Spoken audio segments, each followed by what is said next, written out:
Assalamualaikum warahmatullahi wabarakatuh. Bismillahirrahmanirrahim. Alhamdulillahirabbil alamin. Wassalatu wassalamu ala asyrafil anbiya'i wal mursalin wa ala alihi wa sahbihi ajma'in. Amma ba'du. Segenap para alim ulama yang saya muliakan, para asatidzah, para guru, para tokoh masyarakat, bapak-bapak hadirin jamaah pengajian sekalian yang saya hormati. Pada masa lalu Nabi Ya'qub alaihi salam itu pernah mendapatkan ujian besar yang mendatangkan kesedihan luar biasa. Kita tentu pernah mendengar kisah itu, bahwa sebelum itu bahwa tradisi dalam Bani Israel itu, atau tradisi pada ajaran Nabi sebelum Nabi Muhammad itu, setiap Nabi nanti akan melahirkan Nabi yang baru. Tidak mungkin ada Nabi sebelum Nabi Muhammad kecuali merupakan keluarga dari Nabi sebelumnya. Tidak mungkin ada ulama lahir kecuali dari keluarga yang memang memiliki darah kenabian atau darah keulamaan sebelumnya. Tentu berbeda dengan ajaran agama Islam, di mana kalau di dalam Islam siapapun berhak untuk menjadi pemuka agama selama orang itu beres ilmunya, beres ibadahnya, beres Islam dan imannya. Maka ketika Nabiullah Ya'qub alaihi salam dilapori pada satu hari oleh anak kesayangannya, yaitu Nabi Yusuf alaihi salam. Nabi Ya'qub ini punya anak 12. Nabiullah Yusuf alaihi salam itu anak yang nomor 11. Nanti yang nomor 12 ini adalah Bunyamin. Jadi Nabi Ya'qub itu istrinya tidak satu. Dalam banyak riwayat istrinya 4, anaknya itu 12. Nabi Yusuf dengan Bunyamin itu lahir bukan saja dari satu bapak, tetapi juga lahir dari satu ibu. Maka bapak tentu tahu ceritanya. Pada satu pagi, anak kecil Yusuf waktu itu tentu belum jadi nabi. Itu lapor sama ayahnya, "Ayahku, saya semalam itu bermimpi melihat ada matahari, bulan dan bintang. Bulannya satu, mataharinya satu, kemudian bintangnya ada 11. Ro'ay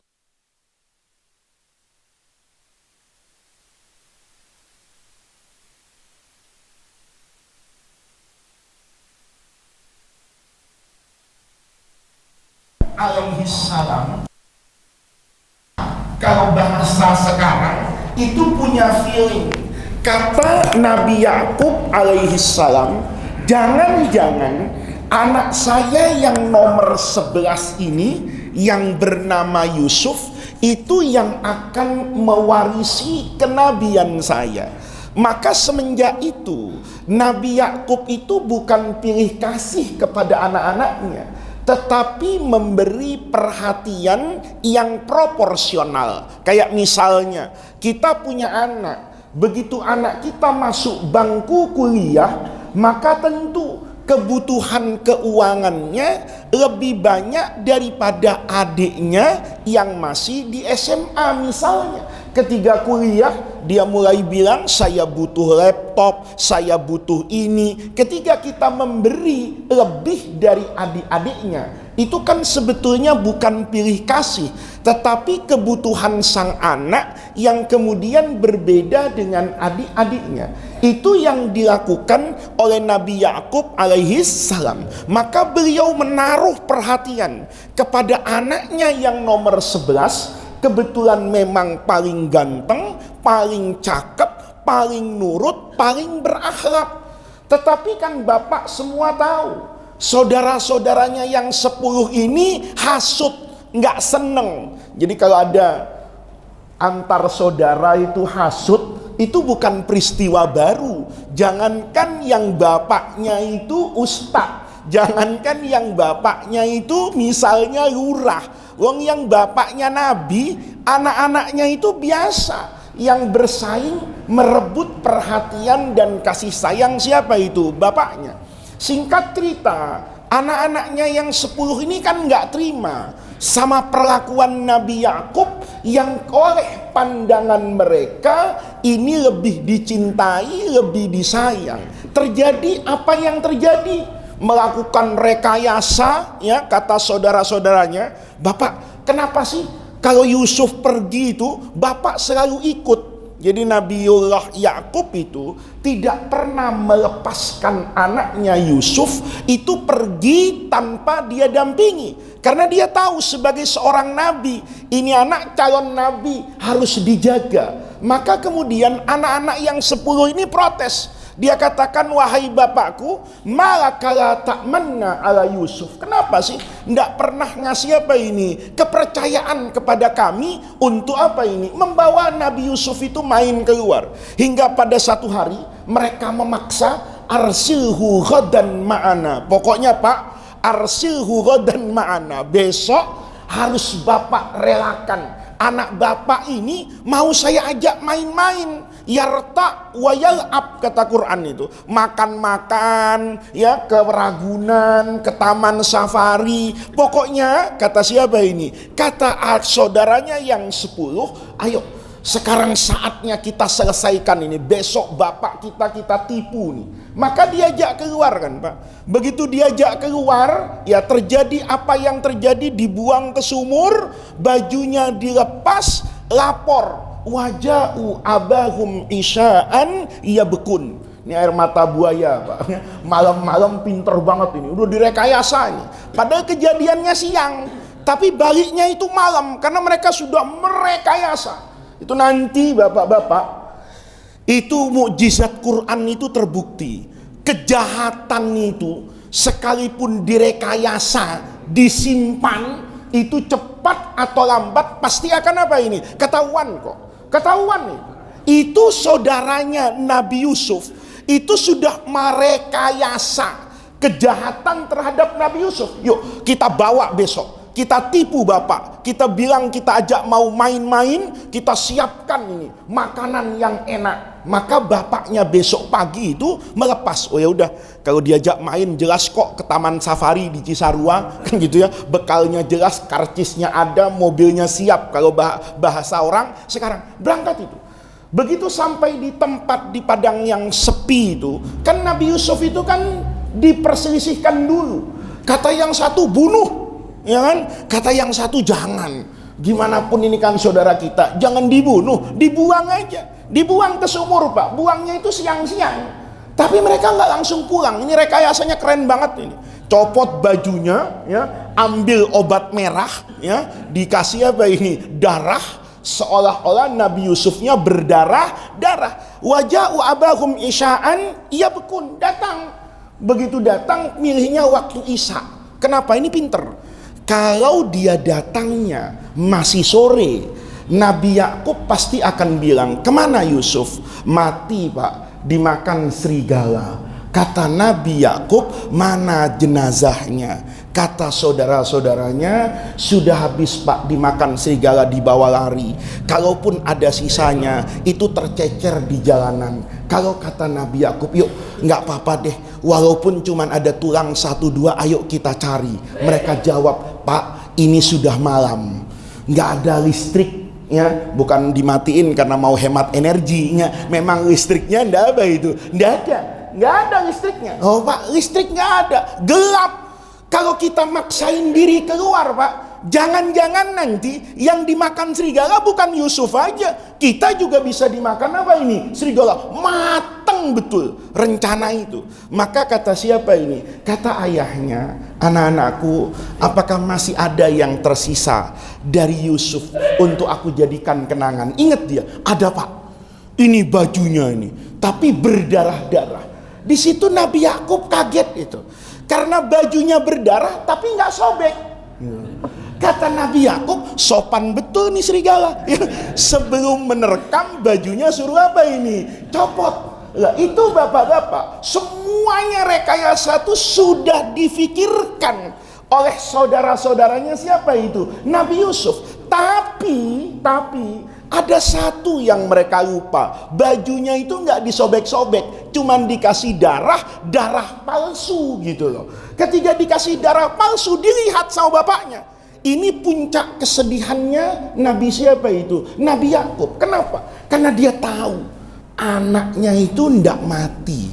Kalau mati pasti bajunya apa ini? Hancur. Tapi dia sedih, ya Allah, kata Nabi siapa ini? Nabi Yakub.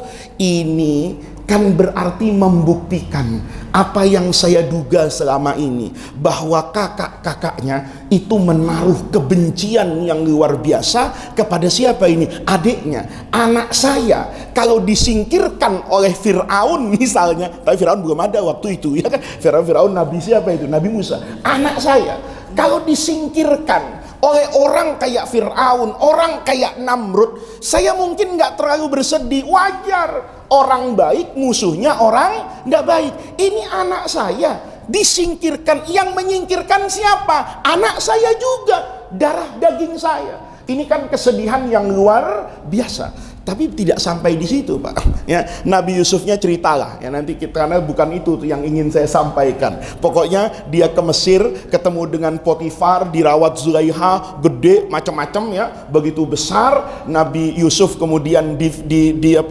dikriminalisasi ya, Zulaiha jatuh cinta macam-macam. Akhirnya Nabi Yusuf memilih masuk ke dalam penjara. Nanti bertahun-tahun Raja Mesir mimpi, tidak ada yang bisa menafsirkan bahwa ada sapi 7 kurus dimakan oleh sapi gemuk yang 7. Ada pohon-pohon kering itu, ada pohon-pohon yang apa itu, yang bagus hijau dengan buah-buahan, tiba-tiba berganti menjadi pohon-pohon yang apa ini, yang kering. Tidak ada yang bisa menafsirkan. Tiba-tiba ada orang yang ingat dulu di penjara sama Nabi siapa itu? Nabi Yusuf. Ditafsirkan, wahai raja, hati-hati, kita akan menghadapi 7 tahun yang penuh dengan kesuburan, harta yang melimpah. Tapi setelah itu ada 7 tahun sanatun ijaf, itu adalah kekeringan yang luar biasa. Maka harus dipersiapkan 7 tahun ini untuk mempersiapkan 7 tahun yang akan datang. Maka senang rajanya, diangkatlah Nabi Yusuf jadi apa ini? Jadi Perdana Menteri, Pak. Orang yang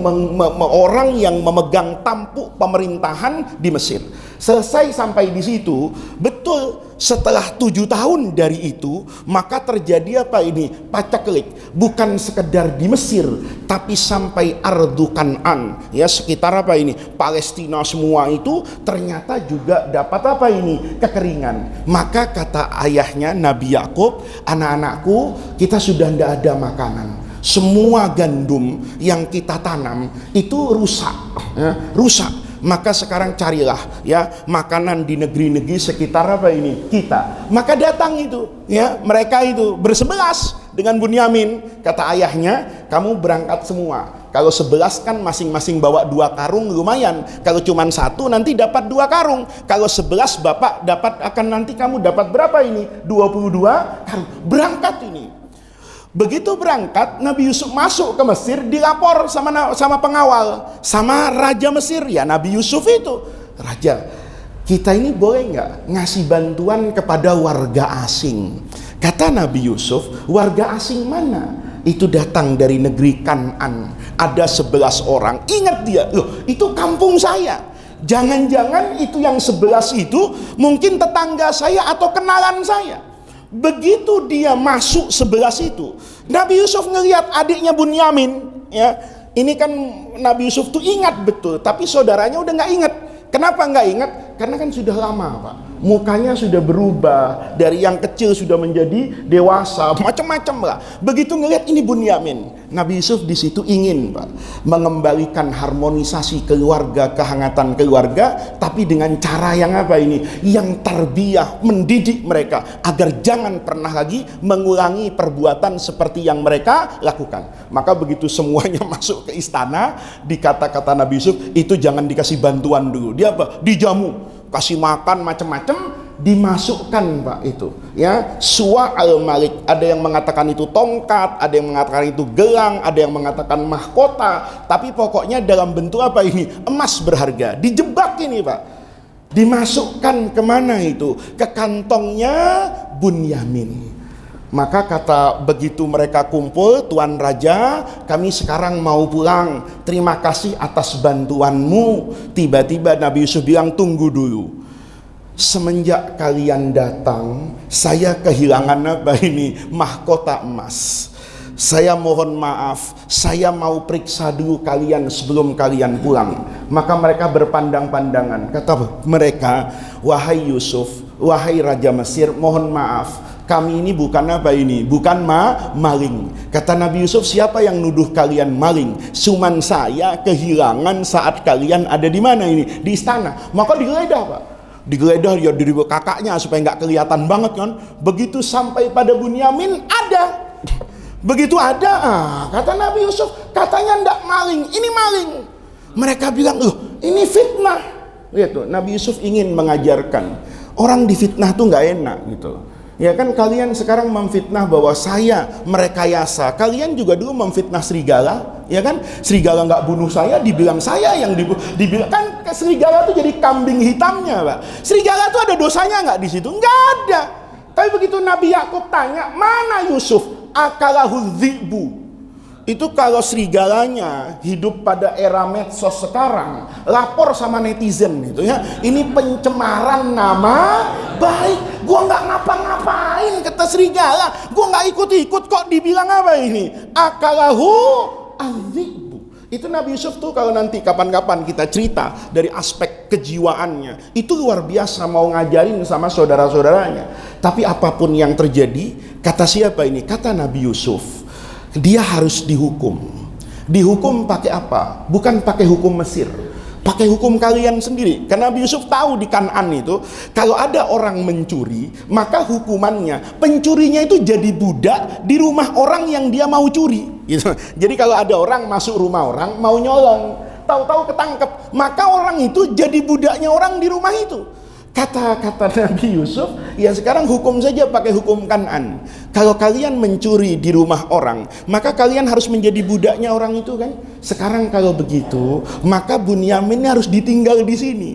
Kata saudaranya, hancur kita.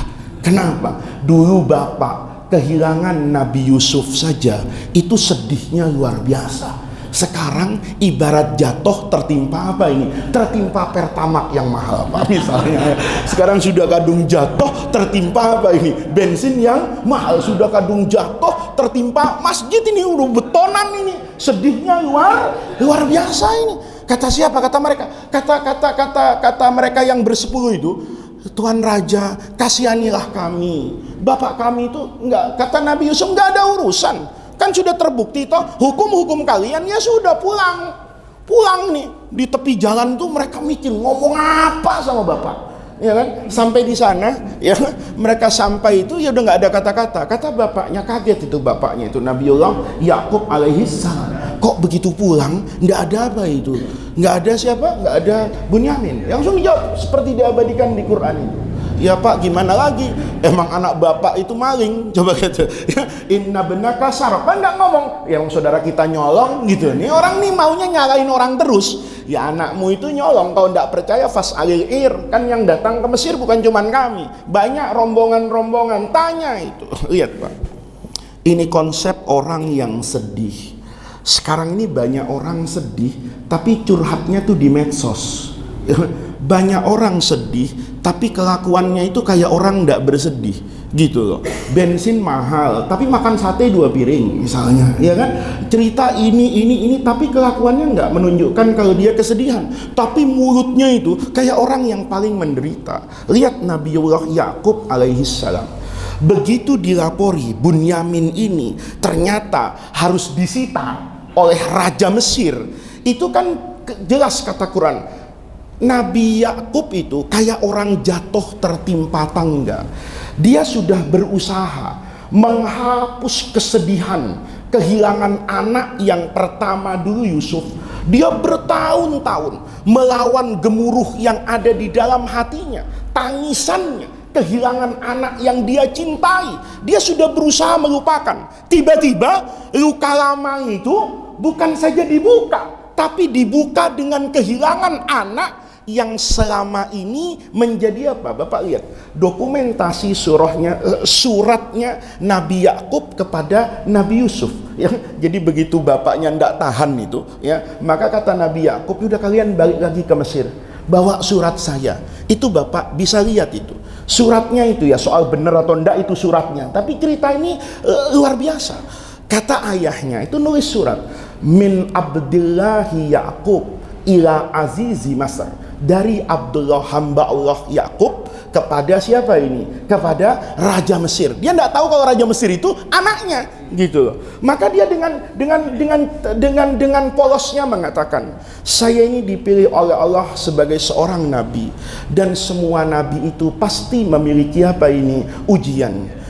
Kakek saya Ibrahim alaihissalam itu diuji oleh Allah dengan api yang membakar oleh raja siapa itu? Namrud. Paman saya, kan beliau itu kan anaknya Nabi Ishak. Nabi Ishak itu kan adik Nabi Ismail tapi lain ibu, ya, karena Nabi Ibrahim itu istrinya 2. Jadi bapak-bapak yang mau beristri 2 bilang sama istrinya, ya, saya mau niru Nabi Ibrahim gitu. Karena Nabi Ibrahim itu istrinya 2. Nah, maka Nabi Ismail itu kan menjadi pamannya Nabi siapa itu? Yakub. Karena Nabi Yakub itu anaknya Nabi siapa tadi? Nabi Ishak. Maka dia bilang sama ya Nabi Yusuf, nah itu tahu betul kan, oh, saudaranya semua, keluarganya. Wasaqo ammi, dan paman saya itu juga dulu diseret oleh bapaknya untuk disembelih karena apa ini? Mentaati perintah Allah yang kejadian kemarin hari raya Idul Adha. Amma ana, adapun saya itu pernah diuji oleh Allah, kehilangan buah hati yang paling saya cintai. Tetapi saya ridho dengan itu. Saya menghibur diri saya itu pada adiknya yang mirip Bunyamin ini. Saya hibur itu menjadi balsam. Tahu balsam, Pak? Penghangat hati saya. Tiba-tiba hari ini saya kehilangan apa ini? Kehilangan dia lagi. Tetapi kehilangan yang seperti itu, Pak, kalau Bapak baca di Al-Quran itu indah loh. Nabi Yakub itu ngomong, ya asafa ala Yusufa. Ingat, ya Allah, saya juga pernah berduka kehilangan Nabi siapa ini? Yusuf. Hari ini kehilangan Bunyamin. Beliau itu nggak ngapa-ngapain, nggak marah, nggak protes. Dia simpan kesedihannya sampai wabiyaddot ainahu. Matanya itu jadi putih semua. Bukan berarti terus matanya putih semua. Maksudnya air mata itu sudah tidak bisa melukiskan kesedihan. Seolah-olah Nabi Yakub bukan saja air mata yang membasahi, menghalangi penglihatannya dari rasa sedihnya sampai buta. Tidak bisa melihat apapun kecuali bayangan kedua anak yang dia cintai. Tapi apa yang dilakukan oleh Nabi Yakub alaihissalam? Quran menjelaskan, innama ashku bathi wa husni ilallah. Saya ini sesedih apapun nggak pasang status di WhatsApp, ya, nggak ngomong sama tetangga, nggak curhat sama siapapun. Saya curhatnya sama siapa ini? Allah. Innama ashku bathi. Bathi itu puncak kesedihan. Jadi orang tuh kalau sedih tapi masih bisa ditahan-tahan, bahasa Arabnya namanya husnun. Tapi kalau kesedihannya memuncak, dia sudah tidak lagi bisa menyembunyikan kesedihannya. Kan ada orang tuh sedih tapi tidak kelihatan sedih, itu orang mulia, Pak. Ada orang miskin tapi memperlihatkan kekayaannya, bukan sombong, tapi dia tidak ingin dikasihani oleh orang lain. Dia tidak ingin mengeksploitasi kemiskinannya. Kalau kita kan nggak gitu, ya. Begitu nggak punya uang, pasang gaya kayak nggak pernah makan. Keluar dari masjid, kenapa lu lemes? Belum makan gua. Biar diajak apa itu? Makan. Tapi ada orang, wah sehat bener, iya alhamdulillah, makan cukup. Padahal sudah nggak makan 2 hari. Itu tandanya masih husnun. Tapi kalau sudah sedih banget sampai air mukanya tidak bisa dia sembunyikan, senyumnya hilang, itu namanya bathun. Nabi Yakub bilang, innama ashku bathi wa husni ilallah.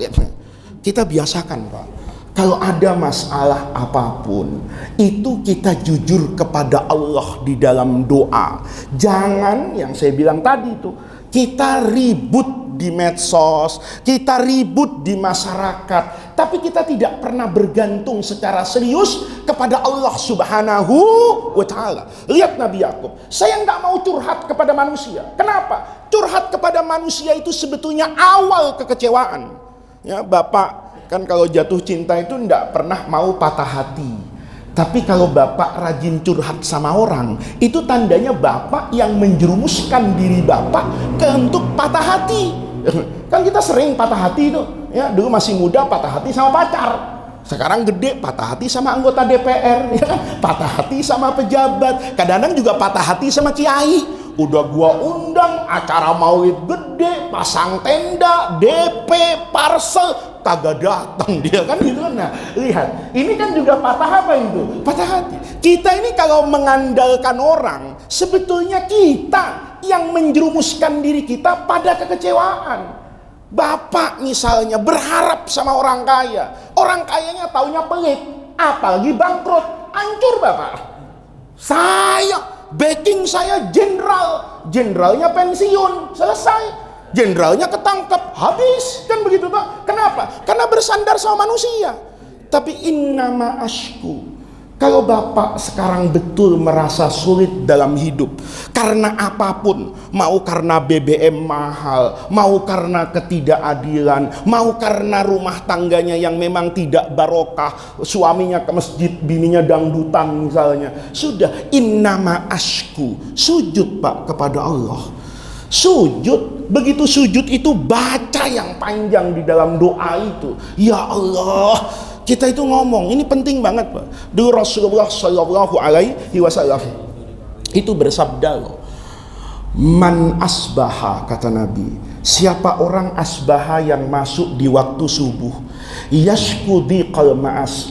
Begitu sampai subuh-subuh, saya ketemu Pak Hermawan, ya, baru di pintu masjid. Pak Hermawan, susah bener ya hidup hari ini, ya, ini mahal. Itu kata Nabi, faka'annama yashkurullah. Seakan-akan orang itu sedang mengadukan Allah kepada manusia. Allah tega banget ya, hidup kita dibuat apa ini? Susah. Maka kata Nabi, ini kata Nabi ini, kamu mau tahu enggak, kata Nabi itu, ala u'allimukum. Ini hadisnya diriwayatkan oleh Imam A'mash, gurunya Imam Bukhari, panjang ke atas, ya. Dari riwayat ini mengatakan Rasulullah Shallallahu Alaihi Wasallam tuh ngomong begini sama orang yang suka ngomong kalau tiap pagi, ya Allah tempe mahal ya, tega bener Allah, ya kan? Itu kenapa Rusia sama Ukraina disuruh perang, ya gandum jadi mahal, mie jadi mahal, kok gitu ya, macam-macam apa? Itu kan kayaknya orang protes dengan apa yang menjadi takdir Allah. Saya tidak sedang bicara apa pemerintah ini benar atau salah, itu urusan politisi. Tapi itu urusan rakyat.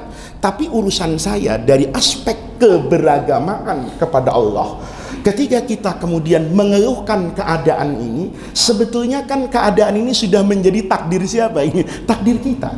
Ketika kita mendapatkan bahwa yang menentukan itu pada akhirnya adalah Allah, maka biasakan, kata Nabi itu, ala u'allimukum, ngomong Nabi itu kepada para sahabat, ya, mau nggak kamu saya ajarkan dengan kata-kata, dengan kalimat, kata Rasulullah yang dibaca oleh Nabi Musa lamma jawasal bahra, ketika Nabi Musa itu, ya, dikejar sama siapa ini? Fir'aun. Kan Nabi Musa nggak teriak-teriak itu, Jibril hancurin tuh, zalim tuh, ya kan, brengsek tuh Fir'aun tuh, enggak. Tapi Nabi Musa itu begitu Fir'aun mengejar, itu Nabi Musa kan Bapak sering saya ceritakan di banyak pengajian, itu kan rakyatnya, umatnya Nabi Musa itu kan protes. Kata siapa itu? Kata umatnya Nabi Musa, loh ini gimana sih komandan, ya dikejar Fir'aun larinya ke laut gitu loh, mestinya larinya ke gunung untuk diajak perang apa itu? Gerilya. Kan Bapak kalau belajar ilmu militer Pak, ilmu militer bilang kalau kekuatan itu tidak seimbang, tidak boleh perang terbuka, tapi harus perang gerilya. Lihat pasukan Amerika itu, ya, waktu menyelesaikan Baghdad lewat serangan udara, 3 hari itu Saddam Hussein tekuk lutut Pak. Kenapa? Karena serangan udara. Tapi kan tidak mungkin orang itu diserang terus lewat udara, karena terpaksa nanti Amerika harus menghancurkan kota Baghdad secara apa ini? Utuh. Maka yang diserang itu pangkalan militer kan Pak, tapi kotanya kan tetap ada. Untuk menguasai itu harus pakai serangan apa itu? Darat. Lihat ya, marinir Amerika itu bombardir kota Baghdad 3 hari, Saddam Hussein jatuh Pak, menterinya kabur semua, ya kan, selesai itu Baghdad. Tapi perang kotanya itu bertahun-tahun Amerika tidak bisa selesai. Kenapa? Karena dia melawan sesuatu yang dia tidak bisa lihat kan. Apa ini tentara, apa bukan, nyampur jadi rakyat. Begitu lari dikejar-kejar, mungkin ngumpet kemana, yang itu kampungnya dia tahu. Amerika bukan kampungnya. Lama perang apanya, gerilyanya. Secara logika manusia kan begitu. Kita menang sama Belanda itu karena perang kota Pak. Tapi kalau perang udara, ya gimana bambu runcing lawan peluru? Kan begitu logikanya. Maka kata umatnya Nabi Musa itu, gimana sih ini Nabi? Gitu. Kita dikejar-kejar Firaun larinya ke laut, ya kan? Ya inna lamudrakun. Ya pasti ketangkep ini. Kenapa? Nggak punya kapal. Kalau punya getek sekalipun Pak, kan tinggal dipanahin aja mati kita semua. Gimana sih? Nabi Musa jawab, kalla, nggak mungkin kita mati. Nggak mungkin kita hancur. Inna ma'iya Rabbi, karena saya punya apa ini? Allah. Lihat doanya Nabi Musa itu nggak kemudian, ya Allah gimana sih gua berdakwah kok malah diusir, mana nggak punya getek lagi, nggak ada begitu.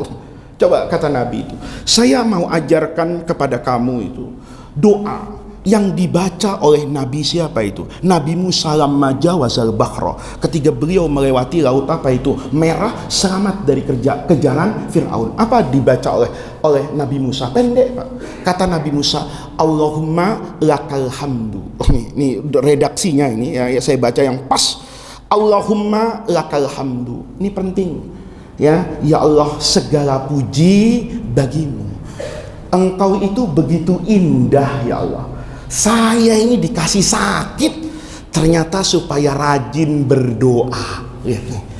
Saya ini dikasih kalah ternyata supaya saya tidak menjadi orang yang sombong. Betapa engkau itu indah. Makanya doa Nabi Yakub kan sama tadi Pak. Innama ashku bathi wa husni ilallah wa a'lamu minallahi ma la ta'lamun. Saya tahu kok apa yang akan Allah perbuat kepada saya yang kalian nggak tahu. Itu bukan berarti iyalah Nabi Yakub tahu, udah dikasih tahu, ntar ujung-ujungnya happy ending lah film ini. Enggak. Nabi Yakub nggak tahu kalau nanti beliau akan berkumpul dengan anak-anaknya, kemudian bertemu dengan Nabi Yusuf yang jadi raja, sudah jadi raja, jadi nabi, nanti anak-anaknya yang 10-11 itu diampuni sama Allah, kemudian diangkat juga jadi apa itu? Nabi nggak tahu. Tapi yang beliau tahu, Allah itu kalau menentukan sesuatu itu pasti penuh dengan apa ini? Hikmah. Makanya dulu orang sufi itu bilang begini, man arafallaha azalat tuhmata. Orang yang mengenal Allah itu pasti azalat tuhmata, tidak pernah nuduh Allah. Kalau kita kan suka nuduh Allah nih, keluar dari masjid sendal hilang, wah gua dicoba sama Allah ini, kan begitu kan? Nggak pernah kan ada orang bilang begitu keluar dari apa ini masjid, ya tahu-tahu apa ini sendalnya hilang, nggak ada orang. Alhamdulillah, nikmat dari Allah. Padahal itu kan nikmat, Pak. Nikmat untuk merasakan bahwa bapak tuh hidupnya masih lebih baik loh dari orang lain. Kalau bapak keluar dari sini ndak, ya, tapi bukan jangan sampai juga gitu kan? Ya jangan sampai. Misalnya keluar dari masjid ndak pakai sendal, Tapi Bapak tetap nanti akan bisa merasakan ketika Bapak lihat ada orang yang berjalan bukan saja tanpa sendal, mungkin dia berjalan tanpa apa itu, tanpa kaki. Ketika itu alhamdulillah, ternyata saya itu masih jauh lebih baik daripada orang lain. Ini Pak, kata orang tasawuf itu, man arafallaha azalat tuhmata wa qala kullu fi'lihi bil hikmati. Semua yang Allah berikan kepada kita itu pasti ada apanya itu, hikmahnya. Dikasih barang mahal, hikmahnya sabar. Dikasih barang mahal, mungkin bapak-bapak yang mungkin punya elektabilitas tinggi mau jadi presiden, nanti Bapak ingat loh, kalau Bapak nanti jadi presiden itu jangan suka naik-naikan BBM, kan gitu kan. Itu penting supaya nanti Bapak ingatkan, Bapak loh dulu kan ada pelajaran Pak, dulu ada pelajaran tuh, hikmahnya luar biasa. Ada anak raja ngaji sama kiai, anak rajanya anak bener nih, anak baik banget, pinter, akhlaknya luar biasa. Begitu hari terakhir, kata guru, nih pelajaran terakhir ya, ilmu saya itu udah kamu sedot semua habis. Alim ini bukan anak raja yang semena-mena, anak raja yang bagus ya. Pelajaran terakhir, ini anak baik, gurunya datang, ini pelajaran terakhir ya, ya, ditabok Pak, sekenceng-kencengnya itu anak raja, pak, gitu. Kata anak raja, salah apa saya? Kurang baik apa saya sama guru? Saya anak raja tapi tunduk kok depan guru. Saya anak raja tapi nggak songong kok. Tiba-tiba saya diapakan? Ditabok. Tapi kewibawa sang guru tuh membuat anak tadi nggak berani apa itu nanya. Waktu berputar Pak. Waktu berputar, anaknya, bapaknya mati, maka anaknya jadi apa ini? Raja. Maka dipanggil itu gurunya itu. Waktu acara apa ini? Pelantikan dia sebagai raja. Begitu selesai, dipanggil gurunya. Guru, alhamdulillah, semua ilmu yang guru ajarkan kepada saya itu bermanfaat untuk menjadi bekal saya menjadi seorang raja. Cuma ada satu guru, bertahun-tahun saya kepengen nanya itu nggak berani guru. Apa? Hari terakhir itu loh guru. Kok kesannya jadi jelek ya guru? Jelek gimana? Kata gurunya. Lah saya kan baik banget selama ini sama guru. Ya kan? Saya nggak songong, saya nggak mentang-mentang anak raja. Tapi kok hari terakhir guru tabok saya. Memang salah saya apa? Gurunya jawabnya enteng aja tuh. Kagak ada salahnya. Lah kok ditabok guru? Supaya kamu tahu loh. Dizalimi itu ndak enak. Dizalimi itu ndak enak. Kamu kan ndak merasa salah kan? Iya guru, ndak ada salah saya. Kok ditabok sama guru? Enak nggak rasanya? Nggak enak. Kelak kamu kalau jadi pemimpin, kamu harus tahu rasanya dizalimi itu tidak enak. Tidak ada orang dalam hidup itu yang mau dizalimi. Nah, yang seperti ini bapak-bapak, itu kita coba tumbuh kembangkan hari ini. Ya, ketiga itu Nabi bilang Nabi Musa itu waktu berjalan di atas laut itu ngomong, Allahumma lakal hamdu. Saya ini bersyukur betul, nikmatmu itu banyak betul. Maka saya cuma bisa bilang Allahumma lakal hamdu wa ilaikal mustaka. Saya nggak mau ngadu ke siapa-siapa, hanya ngadu kepada Allah. Wa antal musta'an. Karena yang bisa nolong kita siapa? Allah. Kalau Allah sudah mau, siapa sih yang bisa melawan kemauan Allah? Tapi kalau sudah tidak mau, bukan takdir kita, biar kita kejar, nggak dapat Pak. Bapak boleh muter-muter kemana, Bapak boleh tidur di mana-mana. Nanti Bapak kadang-kadang akan sampai pada satu masa bahwa apa yang datang ke Bapak itu kadang-kadang datang tanpa kita kejar. Kenapa dia datang? Karena dia memang sudah menjadi bagian dari kita. Ada sesuatu yang kita kejar-kejar, nggak dapat juga. Kenapa? Karena memang itu sudah bukan takdir kita. Itu bukan berarti saya bilang ke Bapak pasrah sama takdir, itu salah. Bapak tetap berusaha. Yang politisi ya berbuat yang baik sebagai politisi. Yang wartawan tulis yang baik-baik misalnya. Kritikan yang membangun ya. Yang pakar ekonomi silahkan berdebat macam-macam. Tapi Bapak terlepas dari status sosial Bapak, Bapak mau ustadz kek, mau kiai kek, mau habib kek, mau pejabat kek, pada akhirnya kita semua adalah hamba Allah, punya kewajiban itu. Oh iya, innama ashku bathi. Oh iya, saya ini tiap pemilu itu cuma dikecewakan. Ganti pemimpin kok kayaknya ganti maling aja gitu loh, ya kan? Yang ini dulu nyolong, kita oh ini nyolong, korupsi. Coba Bapak, apa yang kita teriakkan hari ini, ada yang baru enggak? Ada yang baru enggak? Enggak. BBM mahal. Perasaan dulu saya tahu pemerintah itu kan Pak Harto. Dari zaman Pak Harto juga teriakannya gitu, BBM mahal. Kenapa kita reformasi? Supaya BBM murah. Ternyata naik. Pak Harto itu dijatuhkan karena apa? KKN. Isu korupsi itu bukan hari ini. Isu korupsi itu dari dulu. Isu ketidakadilan itu kapan? Dari dulu. Cuman bedanya sekarang ada zaman yang berubah. Bapak ingat Marsina, buruh itu yang mati di Surabaya. Ada yang membela? Nggak ada. Begitu orang ribut, baru dibuka. Koran Tempo pada masa, majalah Tempo pada masa itu, majalah Gatra pada masa itu. Sama Pak. Orang, oh sekarang lapangan pekerjaan sulit. Dari dulu juga sulit. Kenapa? Jangan-jangan kita belum innama ashku bathi wa husni ilallah. Coba bangsa Indonesia ini setiap sholat doakan negeri ini. Jangan doakan negeri ini yang jelek-jelek. Ya, Bapak jangan salah paham nih. Wah, ini pendukung pemerintah. Oh, pemerintah tuh bisa pergi dan datang. Tapi negeri ini tempat saya sujud, Pak. Kalau negeri ini tidak aman, kira-kira kita bisa ngaji nggak? Saya mau tanya sama Bapak. Jangan orang itu berpikir, oh, yang penting kita hancurkan, serang, buat kerusuhan, jihad. Loh, Bapak bisa lihat loh, negeri yang dimana banyak teriak jihad, sekarang hasilnya apa? Sekarang hasilnya apa? Hasilnya orang Islamnya murtad. Orang Islamnya baris panjang di depan kedutaan besar negara-negara Eropa, minta suaka politik. Anak kecilnya diangkat ke negara sana, tidak punya masa depan, bahkan tidak dididik secara Islam. Pemerintah itu boleh pergi dan datang, rezim itu boleh berganti, menteri itu bisa ada dan bisa tiada, tapi negeri ini harus ada, Pak. Negeri ini rasa aman ini harus ada. Jangan karena kita terjebak pada kondisi tertentu, ya Allah hancur Indonesia. Jangan.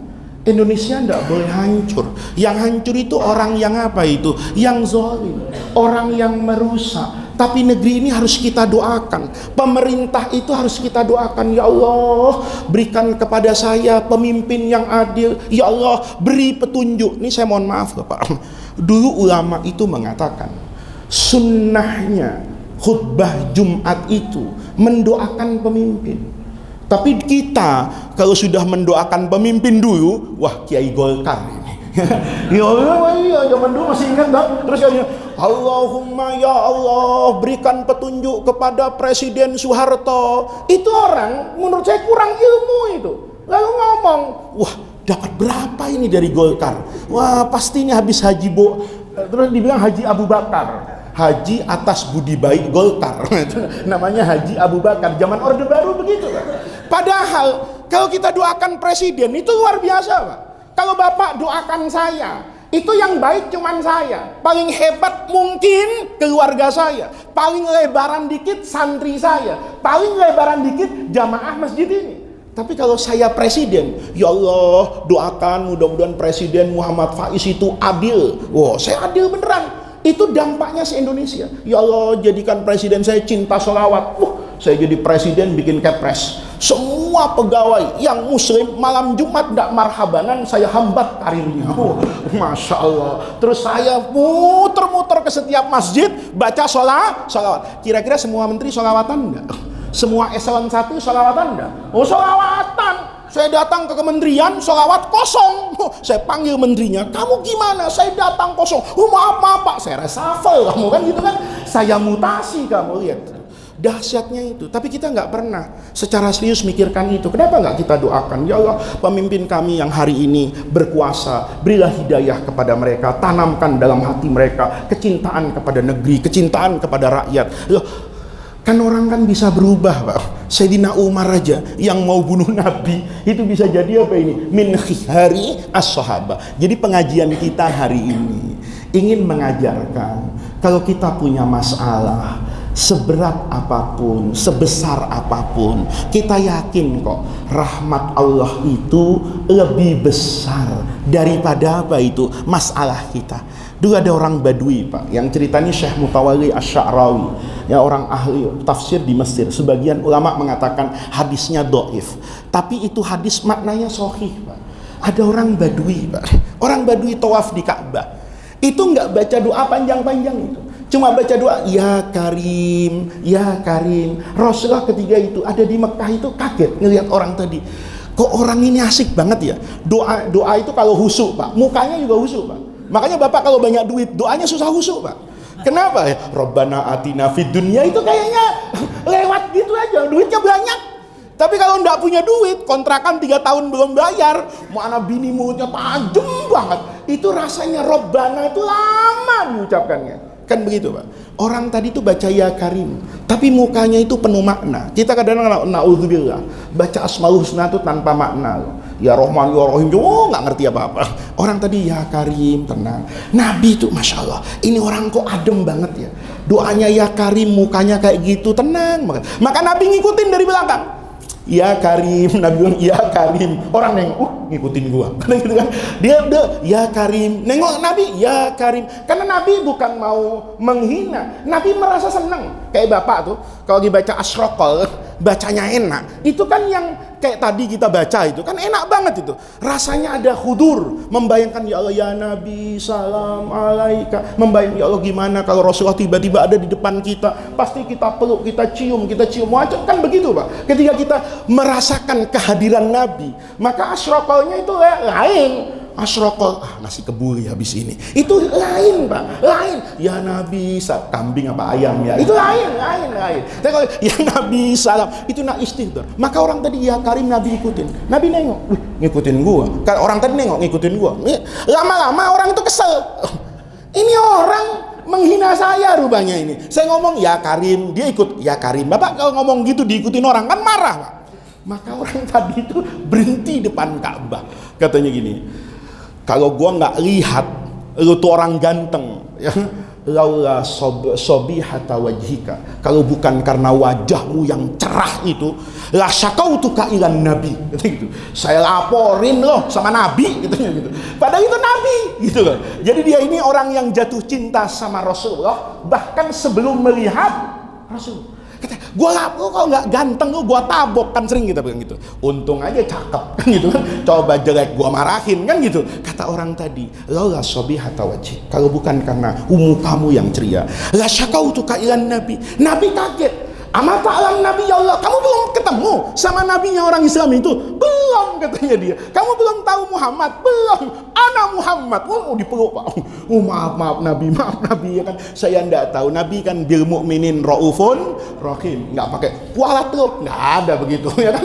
Nabi peluk, kata Nabi, saya mau tanya. Kenapa kamu kok tawaf itu doanya cuma satu, ya Karim, yang maha kaya lagi dermawan. Yang maha kaya dan yang maha dermawan. Kata orang tadi, sebelum saya jawab, saya mau tanya dulu ya Rasulullah. Kata siapa ini? Kata orang tadi, sebelum saya jawab, saya mau tanya dulu. Kata Nabi, tanya apa? Man yuhasibuni yaumal qiyamah. Ya Rasulullah, nanti hari kiamat itu yang melakukan hisab, penghitungan amal soleh dan maksiat itu siapa? BPK, BPKP, apa KPK, apa polisi, apa kejaksaan, apa kiai, apa panitia masjid, apa siapa? Man yuhasibuni yaumal qiyamah.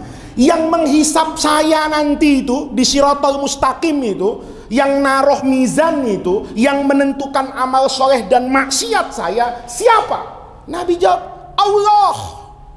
Allah nanti. Itu si Badui teriak, najautu wa rabbil Ka'bah.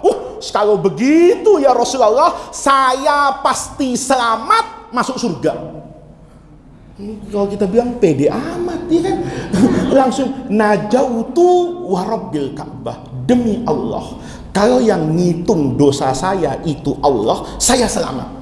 Kata Nabi, wa kaifa, kok bisa? Katanya, kalau Allah mau menghitung dosa-dosa saya, maka saya mau menghitung ampunan Allah. Lihat, kalau saya dihitung-hitung nih, kalau Allah mau menghitung-hitung dosa saya, maka saya mau menghitung ampunan Allah. Saya mau tanya ya Rasulullah, luasan mana rahmat Allah dengan dosa saya? Lihat tuh.